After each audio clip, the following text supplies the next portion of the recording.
Hey everyone, I hope that you're all doing well. I hope that you enjoyed or were at least able to take advantage of in some way having last week off.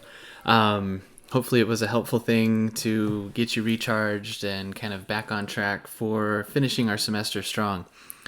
This week, we're starting Unit 5. So, we're covering the chapters in Chasteen that talk about reaction and neoliberalism.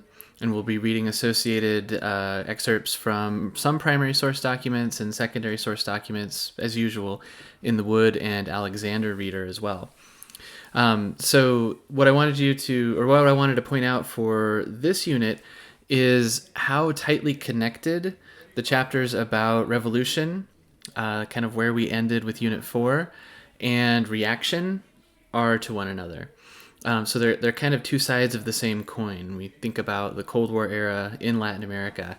Some spots in Latin America were places where the Cold War got hot, meaning that there were proxy wars, there were, or there was, I should say, U.S. support for military dictatorships in places like Argentina, Chile, even kind of on I'll say a softer sort of level in Mexico.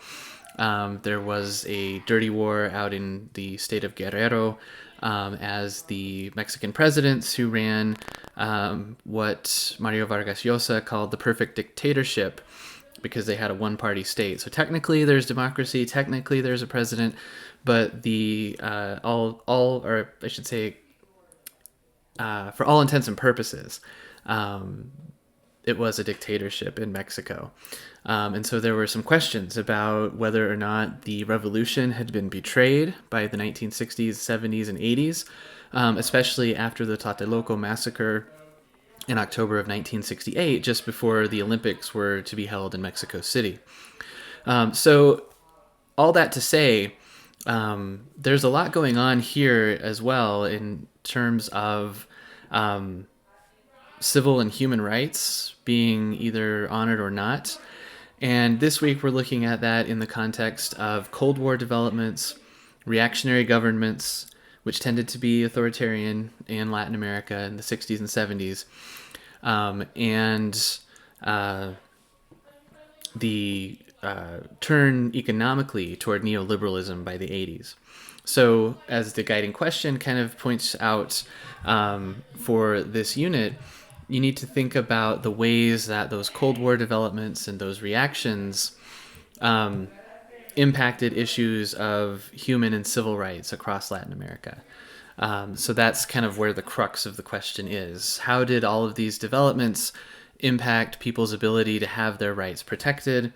And why was it the case that many people found that they were subject to the violations of their rights? You know, this was the time, as I just mentioned, of the dirty wars in Argentina, the one that has been recently recognized in Mexico, Chile, the rise of the dictator Augusto Pinochet in Chile.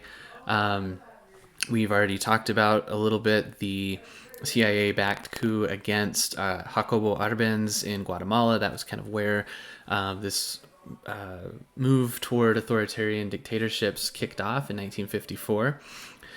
So how and why did all this come together to create such a horrible, precarious situation for human and civil rights?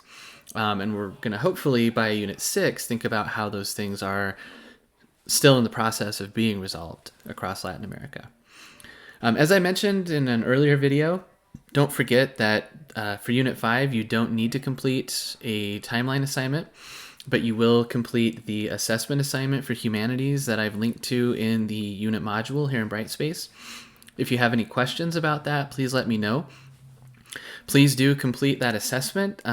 It's important for CNM, for our humanities programs relative to the state, but also you'll get credit for doing that instead of a timeline assignment. So you'll get the same amount of points, up to 100 points, because it will replace both the ID and the connection steps this time around. So make sure that you do that for Unit 5. All right, as always, let me know what questions you have, and I hope that you're doing well.